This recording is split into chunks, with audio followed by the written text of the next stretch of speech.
Êxodo capítulo 14, a partir do versículo 10.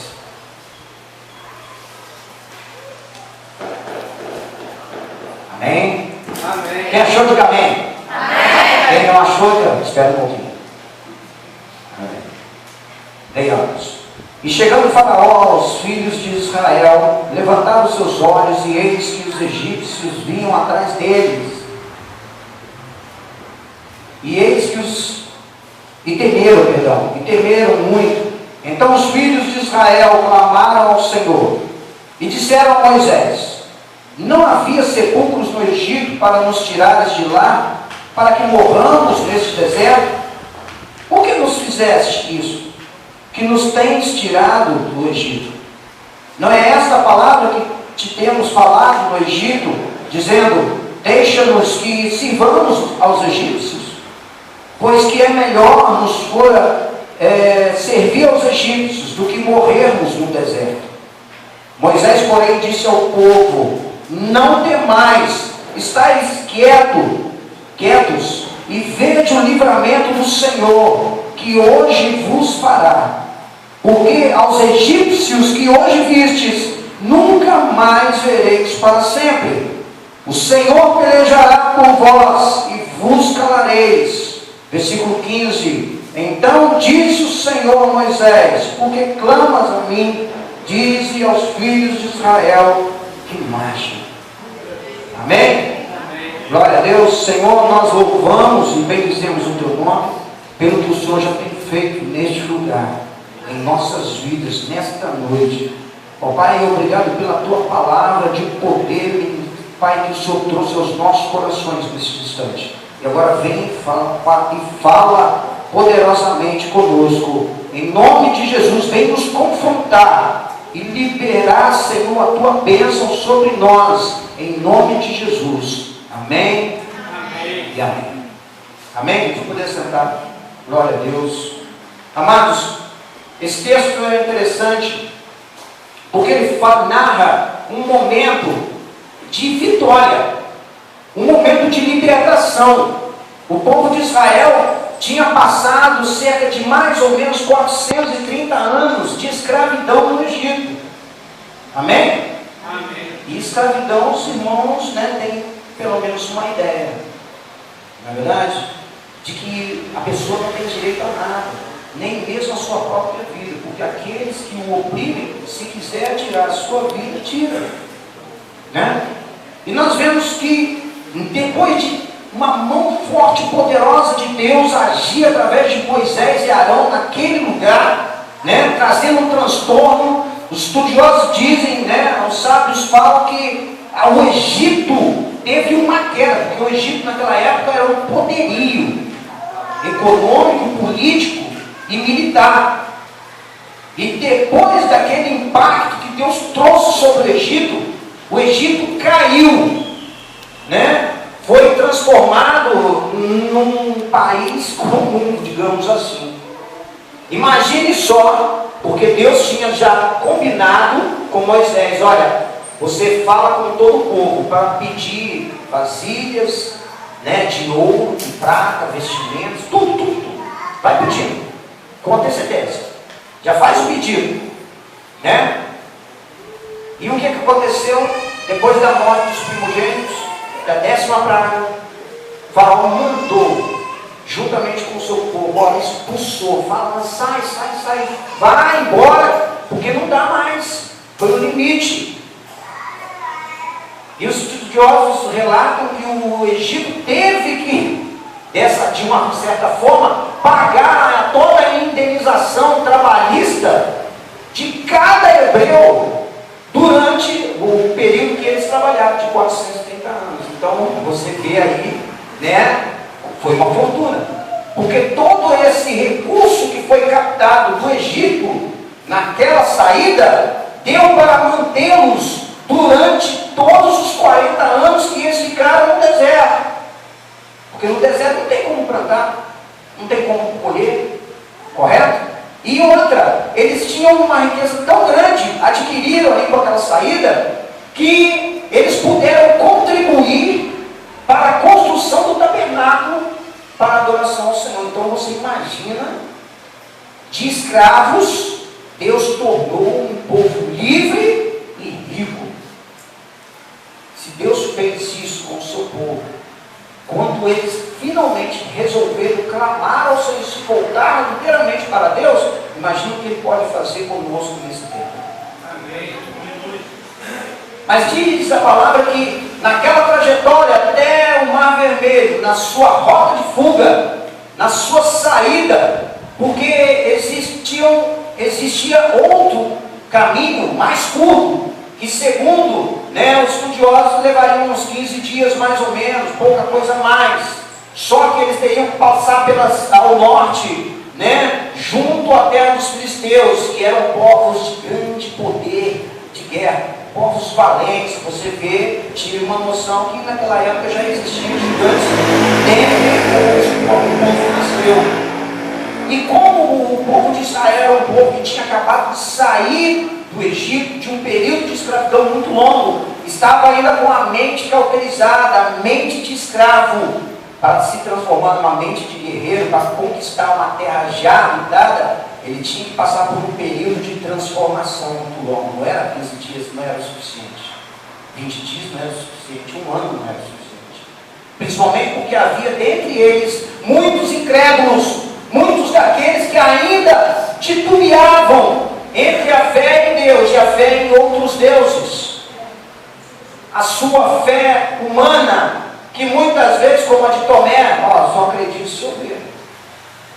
E você vê que nos relatos bíblicos, que muitas vezes alguns do povo se levantaram contra Moisés, tentando apedrejá-lo, tentando matá-lo. Isso foi várias vezes.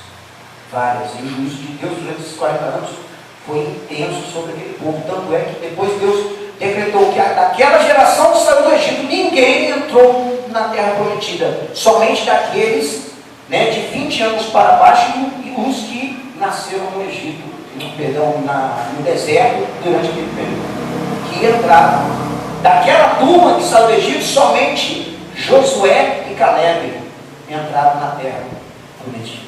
Para você ver a situação. 40 anos de deserto ainda não foi o suficiente.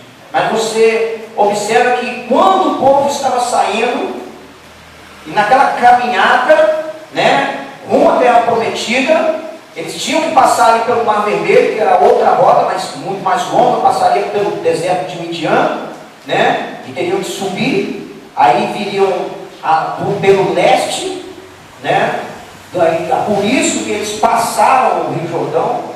E nós observamos, amados, que é interessante que naquele momento o Faraó se arrependeu e começou a persegui-los. Mas Deus, com a sua provisão, Deus está com ele, Deus está conosco, Deus não nos abandona nos momentos mais conflituosos, Deus sempre está conosco, com sua provisão, com seu cuidado. Nós é que muitas vezes estamos tão focados no problema em si que nós não vemos a libertação de Deus ao nosso redor, o agir de Deus. E nós observamos nesse texto que Faraó foi perseguido. E o povo se apavorou quando o povo observou que Faraó estava vindo com o seu exército atrás deles. E de duas, uma. Ou eles iam voltar para o Egito como escravos, ou eles iam morrer naquele lugar. Certo?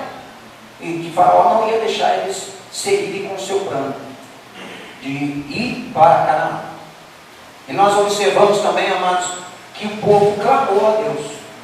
O povo voltou-se para Deus e clamou: Senhor, uma hipótese de clamor, Deus, olha, Deus de Abraão, de Isaac, de Jacó, os egípcios estão vindo atrás de nós, o que vamos fazer? Mas é interessante, o que me chama a atenção é que no mesmo instante em que eles clamaram ao Senhor, eles se voltaram para Moisés murmurando: Moisés, peraí, rapaz, não tinha sepultura suficiente lá no Egito, não? Não dá para você ter deixado a gente lá, não? Tinha que trazer para a gente morrer no deserto? Você tinha que nos trazer a esse lugar? Porque não tinha mais lá que nós falamos com você. Deixa a gente servir. Deixa a gente servir aos egípcios. Não tem problema não, a gente fica aqui mais 430 anos. É melhor do que se arriscar. Amados, interessante que assim é conosco muitas vezes.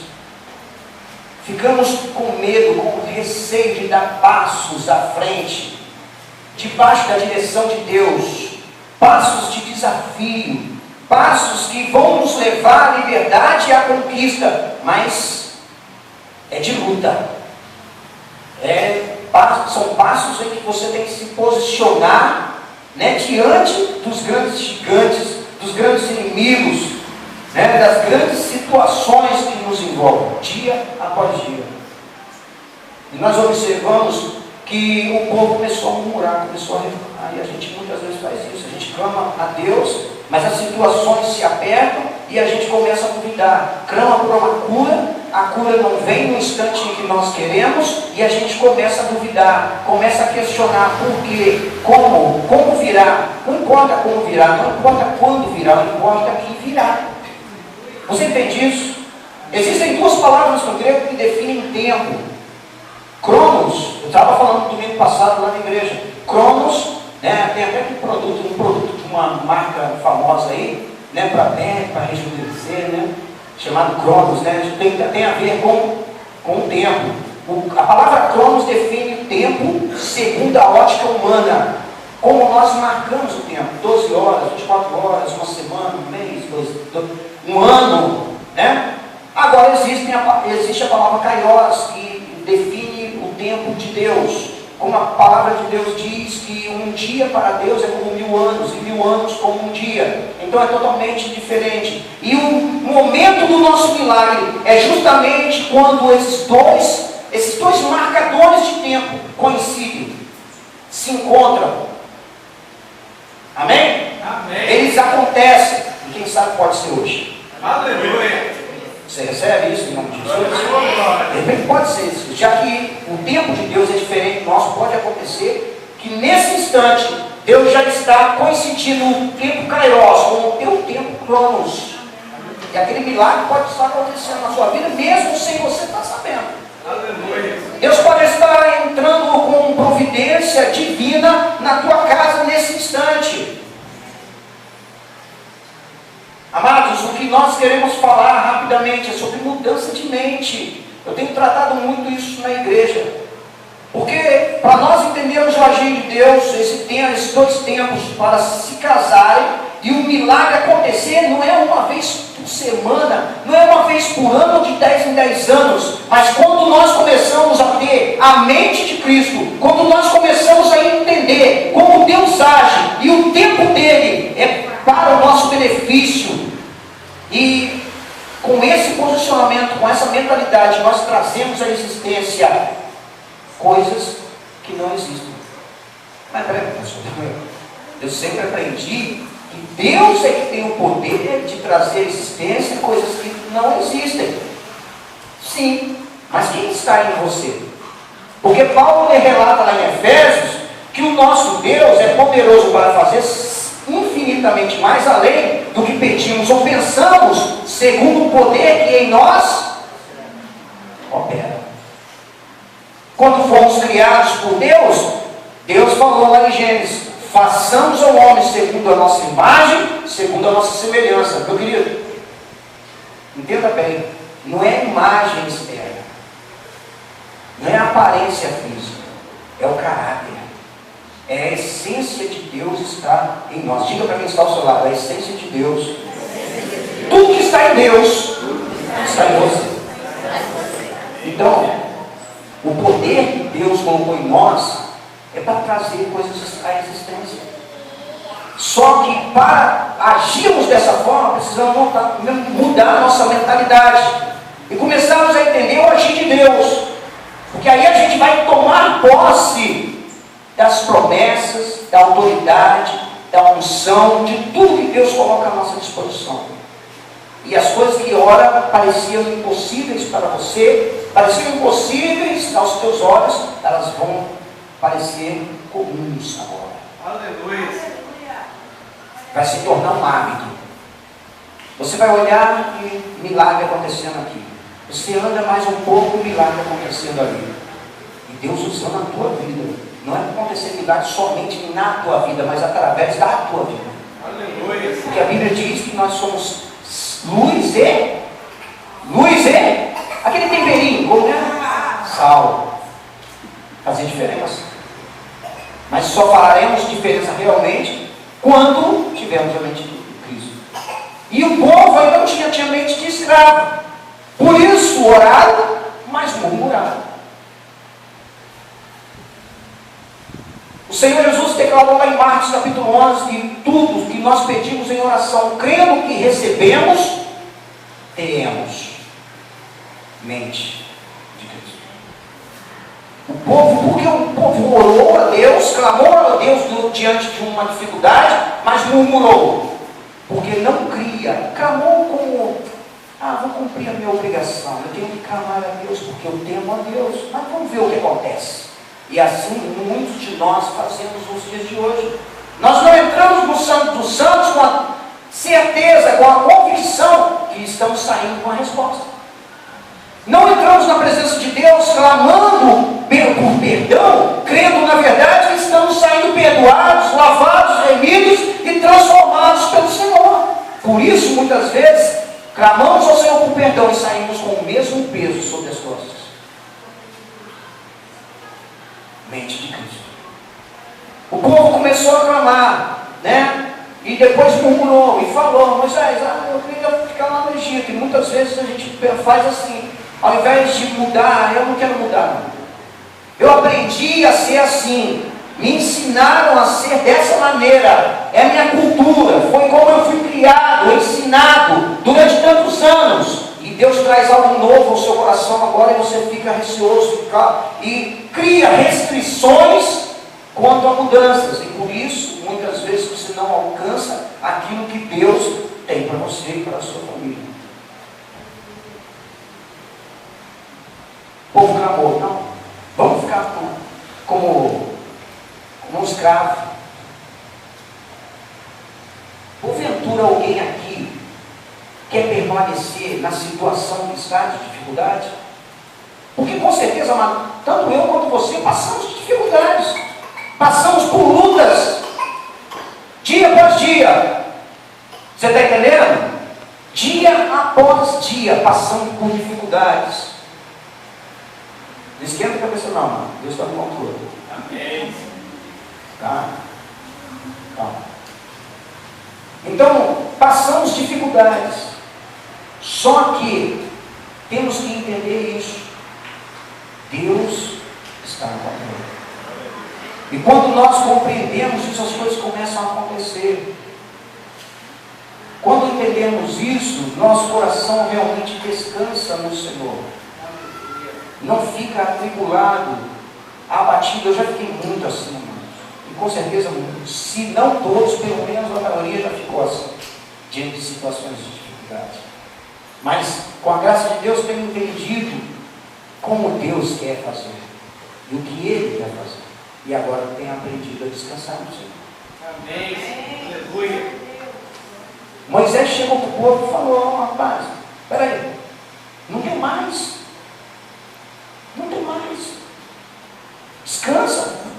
Cala a boca, fica quieto, para de falar besteira. Deus agiu até aqui, Ele vai continuar agindo. Amados, muitas vezes Deus realiza grandes milagres na nossa vida, em toda a trajetória da nossa vida. Mas chega num momento crucial onde nós somos testados mais uma vez, provados mais uma vez pelo Senhor.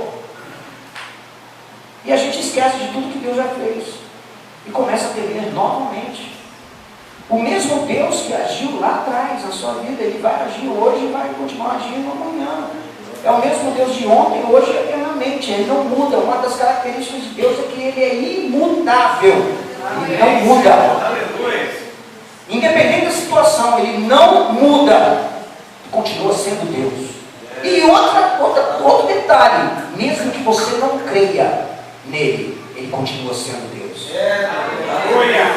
Você está entendendo? Não é como os deuses da mitologia grega, que conta, na mitologia, que para eles existirem, para eles se fortalecerem, os homens tinham que direcionar seus clamores, suas orações e crerem neles. E aí os deuses se tornavam mais fortes. Mas o nosso Deus não, Ele é todo poderoso. Aleluia! Independente de quem você pensa que ele é, como você trate ele, se você está perto ou longe dele, se você crê ou não nele, nos milagres que ele possa fazer hoje e sempre, ele continua sendo Deus, estando soberano sobre todas as situações. Você está entendendo isso? Amém? Você pode glorificar o Senhor? Moisés disse: olha, não temais, estai quietos e vede o livramento do Senhor que vos fará. Porque os egípcios que hoje vedes, nunca mais vereis para sempre. Sabe quem são os egípcios no nosso contexto atual? Aqueles inimigos que te afligem. Eu não estou falando de seres humanos não, porque a Bíblia diz que a nossa luta não é contra a carne nem contra o sangue, tá? Eu estou falando de inimigos espirituais, inimigos situações, inimigos enfermidade, inimigos problemas financeiros, inimigos problemas familiares. Esses são os egípcios para o nosso tema de hoje, para o nosso tempo. Amém? E a promessa foi que, olha, não temais, caleis. Olha, sabe como você vai ver um milagre do agir de Deus? Tira o medo do teu coração das situações, porque para você perder o medo, porque diz a palavra que o verdadeiro amor lança fora todo o amor de Deus. Então você tem que estar repleto do amor de Deus, e para estar repleto do amor de Deus você tem que ter comunhão com Ele. Você tem que ter relacionamento com Ele. Não é só aos domingos, é diário, a todo instante, porque Ele está presente a todo momento em sua vida. Ok? E aí, o medo vai embora. Porque você conhece a Deus, você sabe quem Ele é, como Ele age, e Ele realmente tem poder para agir, você vai ficar seguro. O medo sai. E segundo, fica calado. Se você não pode abrir a sua boca naquele momento de dor, de sofrimento, para adorar e glorificar o Senhor, fica quieto. Não fala coisa ruim, não. Você está entendendo? Amém? Amém. Pronúncias erradas podem trazer uma coisa terrível sobre você. A palavra aleluia, no hebraico, ela tem um H. Aleluia. Só que é interessante que no hebraico, algumas vezes, o pessoal tem consoantes, né? E aí o que acontece? Se você errar na pronúncia, um aleluia quer dizer que Deus é engrandecido. Porque no final dela, escrito em hebraico, refere-se a um dos nomes do Eterno. Só que se você, na pronúncia, pegar um aleluia, olha só como puxou a diferença. Aí você inverte o significado. E aí você, ao invés de engrandecer a Deus, você abomina Ele e fala coisas contrárias a Ele. Você está entendendo aonde eu quero chegar? Se você não tem como adorar a Deus, se você não tem como nesse instante, no momento da luta está intensa, o certo seria você mesmo assim engrandecer: Deus, eu estou passando pela fornalha de fogo ardente, mas o Senhor é Deus na minha vida, e essa situação vai passar. Por isso eu te adoro, eu te glorifico, eu te exalto, porque a tua palavra me ensina, porque em todas as coisas devemos dar graças. Amém. Eu te glorifico nessa hora, eu te exalto, eu te entronizo em minha vida e sobre essa situação. Se você não pode falar isso, se o teu coração está tão machucado, então aquieta. Porque quando a gente ameaça falar alguma coisa sem ser glorificação a Deus, somos muitas vezes seduzidos, tentados a murmurar, a reclamar das situações, a fazer qualquer comentário desagradável aos olhos de Deus. E aí o negócio piora. Ele fala assim: olha, vede hoje o milagre, o livramento que Deus te dá. Se você seguir basicamente esse passo, com certeza Deus hoje vai entrar com uma situação de mudança na sua vida. Porque a promessa dele, se nós seguirmos esses passos iniciais, é que esses inimigos, esses egípcios, que que até então estavam escravizando, oprimindo a sua vida, tirando a tua paz, trazendo angústia, nunca mais você os verá. Você os verá, nunca mais. Sabe por quê? No versículo 14, ele completa: o Senhor pelejará por vós e vos calareis. Lá em Isaías 43, diz que quando Deus está agindo, ninguém pode impedir. Então, querido, Deus já está agindo. Ninguém, nem o inferno inteiro pode impedir o agir de Deus na sua vida, na minha vida, porque o nosso Deus é todo poderoso. Todo poderoso. A palavra onipotente quer dizer justamente isso. Esse prefixo oni quer dizer único. É o único que tem todo o poder nos céus e na terra e debaixo da terra. Aleluia! De eternidade a eternidade, Ele é Senhor. Aleluia! Você está entendendo isso? Aleluia! Esse a quem você presta adoração nesta noite não é qualquer um. É aquele que criou todas as coisas com o poder da sua palavra. E basta apenas uma palavra para ele mudar essa situação que você vive até aqui. Você está entendendo? Amém? Então por que você não abre a sua boca e adora? Adora, porque hoje declara na sua vida, toma posse da palavra de Deus e declara: hoje é o filho meu cativeiro. Esse sentido nunca mais eu verei, porque eu saio daqui glorificando ao Senhor, porque a vitória é minha em nome do Senhor Jesus. Amém, Senhor. Você está entendendo? Amém? Enquanto isso, já para adiantar, o grupo de louvor já se posicionando. Aleluia. Aleluia. Amém? Amém. Então disse o Senhor a Moisés: por que clamas a mim? Dize aos filhos de Israel que marchem. Se é para marchar, por que você muitas vezes fica parado, retido, diante das situações? Você fica paralisado, porque são situações de dificuldade, de grande desafio. Ah, mas eu não posso fazer, eu não consigo fazer, eu não consigo vencer. Soa familiar isso para você? Ah, eu não tenho essa capacidade, eu não tenho essa força. Ah, eu não sou Paulo, eu não sou Moisés, eu não sou Josué, eu não sou esse, eu aquele. Não se apoia nas pessoas que passaram, que foram usadas por Deus. É você. Você é um ser único, pessoal.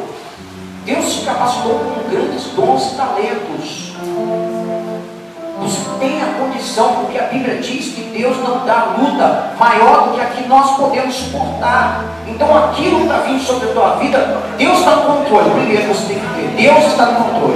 E se está vindo sobre a minha vida, é porque Ele sabe que eu posso suportar. Se eu posso suportar, com certeza a vitória vem. Mais cedo ou mais tarde ela vai vir. O salmista diz: eu não morrerei, mas viverei, verei, né, os milagres do Senhor, o agir do Senhor, a vitória do Senhor, minhas irmãs. Declara isso. Muitas vezes as pessoas passam por você pensa assim: poxa, essa situação está danada, eu acho que eu vou morrer e não vou ver se cumprir em minha vida as promessas que Deus me fez. Deus não te fez promessa? Ele não vela em cumpri-las? Então fica tranquilo, porque você vai viver e vai ver essas promessas se cumprir. Se for feitas para você, você vai ver. Você não vai andar para outro correr. O primeiro a saborear os frutos é aquele que plantou, amado. Fruto do trabalho. Você está entendendo isso? Amém. Amém? Glória a Deus. Então não se deixe levar mais pelas circunstâncias. Não se deixe levar, porque você pode muito mais do que você pensa. Você pode chegar aonde